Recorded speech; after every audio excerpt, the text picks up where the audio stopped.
ನಮ್ಮ P C ಗದ್ದಿಗೌಡರು, ಈಗಿನ ಸಂಸದರಾದಂತಹ P C ಗದ್ದಿಗೌಡರು ಒಂದ್ ಕಡೆ ಹೇಳ್ತಾರೆ,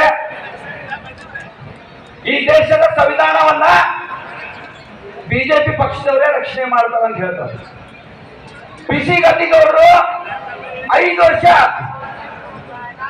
ವರ್ಷ ಕೊರೋನಾ ಆದ್ರೆ, ಕೊರೋನಾ ಸಮಯದಲ್ಲಿ ರೈತರು, ಕಾರ್ಮಿಕರು, ಬಡವರು ಬೀದಿ ಬೀದಿಯಲ್ಲಿ ಹೆಣ ಬಿತ್ತು, ಬೀದಿಯಲ್ಲಿ ರೈತರು ಅನ್ನ ಆಹಾರಕ್ಕಾಗಿ ಅಲೆದಾಡಿದ್ರು.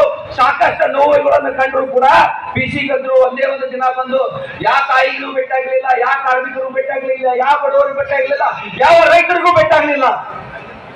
ಇಂಥ ನೋವಿನ ಪರಿಸ್ಥಿತಿಯಲ್ಲಿ ಕೂಡ ಪಿ ಸಿ ಗದ್ದಿಗೌಡರಿಗೆ ಚುನಾವಣೆ ಬಂದ ಸಂದರ್ಭದಲ್ಲಿ ನೆನಪಾಗುತ್ತೆ, ಸಂವಿಧಾನ ನಮ್ಮ ಬಿಜೆಪಿಯವರೇ ರಕ್ಷಣೆ ಮಾಡ್ತಾರೆ ಅಂತ ಹೇಳಿ ನೆನಪಾಗುತ್ತೆ.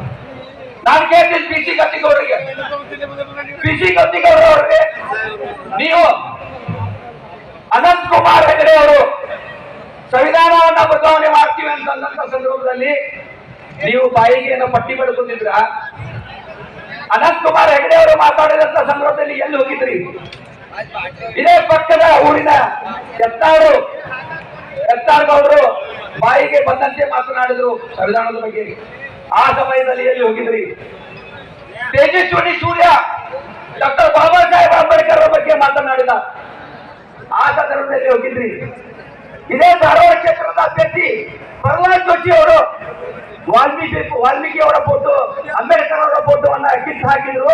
ಅದರ ಬಗ್ಗೆ ಮಾತನಾಡಲಾದಂತಹ ವ್ಯಕ್ತಿ ನೀವು ಭೂತದ ಬಾಯಲ್ಲಿ ಭಗವದ್ಗೀತೆ ಕೇಳಿದಂತೆ ಅನ್ನುವಂತ ಅನಿಸ್ತಾ ಇದೆ. ಗದ್ದಿಗೌಡರು ಮಾತು ಕೇಳಿದ್ರೆ ಇವತ್ತು ಗದ್ದಿಗೌಡರು, ನಾನು ಪ್ರಣಾಳಿಕೆಯನ್ನ ಬಿಡುಗಡೆ ಮಾಡ್ತಾ ಇದ್ದೀನಿ, ನನ್ನ ಸೇವೆ ಅಪಾರವಾದದ್ದು, ಜನರು ನನಗೆ 100% ಪ್ರಮಾಣದಾಗ ಓಟ್ ಹಾಕ್ತೀನಿ ಅಂತ ಹಾಕ್ತಾರ, ನನಗೆ ಜನರ ಆಶೀರ್ವಾದ ಇದೆ ಅಂತ ಹೇಳ್ತಾ ಇದ್ದಾರ. ಪ್ರಣಾಳಿಕೆ ಬಿಡುಗಡೆ ಮಾಡಿದ್ರು. ಇದೇ ನಮ್ಮ ಸಹೋದರ ಸಂತೋಷ್ ಬಗ್ಲಿ ಅವರು, ಇನ್ನಿತರ ನಾಯಕರು ಎಲ್ಲರೂ ಕೂಡ ನಾವು ಟಿವಿ ಕ್ಯಾಂಪೇನಿಂಗ್ ಹೋದಂತ ಸಂದರ್ಭದಲ್ಲಿ ಅವಾಗ ಪತ್ರಕರ್ತರು ನಮ್ಮನ್ನ ಪ್ರಶ್ನೆ ಮಾಡಿದ್ರು, ಇಲ್ಲ ಪಿ ಸಿ ಗದ್ದಿಗೌಡರು ಪ್ರಣಾಳಿಕೆಯನ್ನ ಬಿಡುಗಡೆ ಮಾಡಿದ್ದಾರ, ಆ ಪ್ರಣಾಳಿಕೆ ಮಾಡಿದಂತ ಸಂದರ್ಭದಲ್ಲಿ ಪಿ ಸಿ ಗದ್ದಿಗೌಡರು ಏನು ಪ್ರಣಾಳಿಕೆ ಬಿಡುಗಡೆ ಮಾಡಿದಾರಲ್ಲ ಅದು ಎಲ್ಲ ಸತ್ಯ ಇದೆ ಅಂತ ಹೇಳಿ ಅವರು ಬಿಡುಗಡೆ ಮಾಡಿದ್ದಾರೆ ಅಂತ ಹೇಳಿ ಹೇಳ್ತಾರೆ. ಆದ್ರೆ ಪಿ ಸಿ ಗದ್ದಿಗೌಡರು ಪ್ರಣಾಳಿಕೆಯಲ್ಲಿ ಏನು ಕೇಂದ್ರ ಸರ್ಕಾರ ಏನು ಯೋಜನೆಗಳನ್ನ ಹೊಸ ಯೋಜನೆಗಳನ್ನ ಜಾರಿ ಮಾಡಿದೆ, ಆ ಜಾರಿ ಮಾಡಿದಂತ ಯೋಜನೆಗಳನ್ನ ಪಿ ಸಿ ಗದ್ದಿಗೌಡರು ನಾವು ಆ ಯೋಜನೆಗಳನ್ನ ಜಾರಿ ಮಾಡಿದ್ದೀನಿ ಅಂತ ಹೇಳೋದು ನೋಡಿದ್ರೆ ಅದು ಸತ್ಯಕ್ಕೆ ದೂರವಾದಂತ ವಿಷಯ. ಬಹಳ 100% ಪ್ರಮಾಣದಾಗ ಆ ಪ್ರಣಾಳಿಕೆ ಒಳಗೆ